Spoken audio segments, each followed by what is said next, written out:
Dear students, come on to the next lecture of units and measurement. Principle of homogeneity मैंने अपने last lecture में बताया था कि one of the most important topics में से है प्रिंसिपल ऑफ होमोजेनिटी, यानी कि same physical quantity can be added और subtracted from same physical quantity. एज में से एज ही माइनस हो सकती है, एज में से टाइम माइनस नहीं हो सकता। आप ये नहीं कह सकते कि 12 साल का बच्चा है उसमें से 5 सेकेंड माइनस कर दो, एज में से टाइम माइनस नहीं हो सकता। आप ये नहीं कह सकते कि 5 मीटर लेंथ में 3 किलो चीनी ऐड कर दो, तो इलॉजिकल बात हो जाएगी। यही कहोगे कि हाँ 5 किलो चीनी में 2 किलो चीनी ऐड कर दो, तो केजी में केजी ऐड होगा, मीटर में से मीटर ही माइनस हो सकता है। ठीक है, तो इसे ही कहेंगे प्रिंसिपल ऑफ होमोजेनिटी। होमोजेनस का मतलब ये होता है कि सेम सब्सटेंस। ठीक, इसके एग्जांपल्स देते हैं, इजी टॉपिक है, आसानी से समझ में आएगा। हमें पता है first equation of motion v equal to u plus a t. V क्या होती है? Final velocity. वेलोसिटी के जो यूनिट्स होती है मीटर पर सेकेंड, लेकिन 11th क्लास में हमें डायमेंशंस में बात करनी होती है, यानी कि मीटर की जगह लेंथ, सेकेंड की जगह टाइम, तो L T minus one. You initial velocity, ये भी L T minus one. Acceleration L T minus to, time T. तो सिंपली वी कैन सी कि टी माइनस टू और यहाँ पे टी वन है एक टाइप से, तो माइनस टू प्लस वन कितना हो जाएगा? Minus one. तो एल टी माइनस टू और टी हो जाएगा L T minus one. L T minus one plus L T minus one gives L T minus one. Twice of L T minus one नहीं होगा, ये maths नहीं है। ठीक है, यहाँ पे आपको यही लिखना है कि स्पीड में स्पीड ऐड होगी तो स्पीड मिलेगी, तो ये टू नहीं आएगा यहाँ पे। इसी तरीके से अगर यहाँ पे एल टी माइनस वन में से L T minus one minus होता तो जीरो नहीं आता, एल टी माइनस वन ही आएगा। कि सेम फिजिकल क्वांटिटी में से सेम फिजिकल क्वांटिटी माइनस होगी तो we are left with same physical quantity, यानी कि हमारे पास एल टी माइनस वन ही बचेगा। ठीक है, तो हमने देखा कि final velocity L T minus one थी, जिसको हम एल एच एस मान के चले थे, और इसको u प्लस ए टी को सॉल्व करके भी एल टी माइनस वन ही आया, यानी कि जिसको मैंने आर एच एस कहा, तो बोथ साइड इक्वेट हो गई। इसी टाइप से सेकेंड इक्वेशन लेते हैं, s equal to u t plus half a t square. पहले भी पढ़ा चुका हूँ कि कॉन्स्टेंट्स का कोई डायमेंशन नहीं है, तो हाफ तो नेग्लेक्ट हो गया।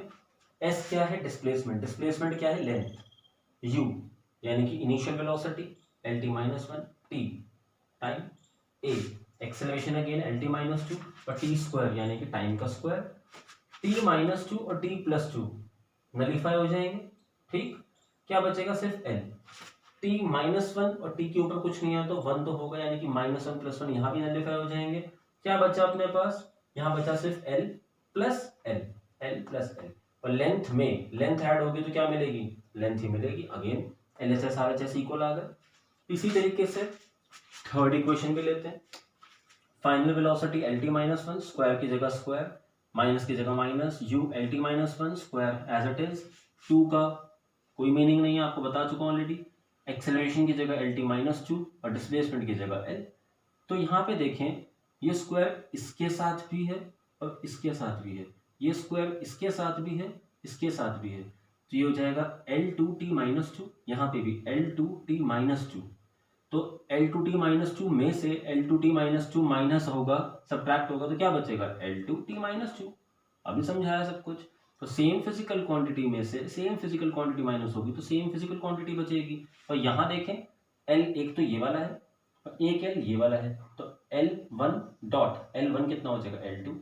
Again L H S R H S equal. इसी तरीके से T equals to two pi under root L upon g. Time period of simple pendulum का फॉर्मूला होता है, टू खत्म पाई खत्म, दोनों कांस्टेंट से। क्या बचा? L upon G under root में। एल क्या है? कोई ना कोई लेंथ। जी क्या है? Acceleration due to gravity L T minus two, यानी कि ठीक, एल एल गॉट कैंसल्ड। क्या बचा? वन अपॉन टी की पावर माइनस टू, और जब भी माइनस ऊपर आता है तो प्लस बन जाता है, स्क्वायर से अंडर रूट खत्म। क्या बचा? सिर्फ T. Again L H S equal to R H S. Got it. एक क्वेश्चन देखते हैं, find dimensions of a and b, यानी कि ए और बी कोई कांस्टेंट्स है, ये ए एंड बी कोई कांस्टेंट्स है। इन अ रिलेशन, आपको रिलेशन दिया हुआ है P equals to b minus x square upon a t, यानी कि पावर p बता रखी है आपको पहले से ही, x डिस्टेंस बताया हुआ है, t टाइम बताया हुआ है, a एंड b हमें फाइंड आउट करना है। ठीक, सबसे पहले क्वेश्चन मैंने अगेन लिखा कि p equal to b minus x square upon a T.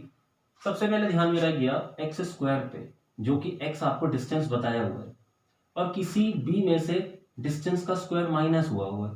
ठीक है, तो ऑब्वियसली बात है कि b क्या होना चाहिए, ये कोई डिस्टेंस का स्क्वायर ही होना चाहिए, तभी डिस्टेंस का स्क्वायर माइनस हुआ उसमें से। तो यहाँ देखें अलग से इस चीज को, b माइनस एक्स स्क्वायर को हम अगर केवल अलग से सेपरेटली देखें तो x क्या है, कोई ना कोई डिस्टेंस यानी कि लेंथ, स्क्वायर की जगह स्क्वायर। तो b क्या होना चाहिए यहाँ पे, L2 ही होना चाहिए, क्योंकि L2 में से ही L2 माइनस हो सकता है, तो L2 बचेगा। तो b के डायमेंशंस तो आपके पास आ गए L2, एक आंसर आ चुका है, b पता चल चुका है हमें क्या है। अब b माइनस एक्स स्क्वायर को मैं क्या लिख सकता हूँ, जैसे यहाँ आपको दिखाया मैंने अभी, L square minus L square, L square ही आ जाएगा। अच्छा, a को उठा के मैं ले गया p के पास और p को नीचे ले आया, कुछ ऐसा, क्योंकि a के लिए मेहनत करनी है ना, a निकालना है मुझे, p t, और इसके डायमेंशन में लिख चुका हूँ ऑलरेडी L2। अब ये p क्या है, पावर, t क्या है, टाइम।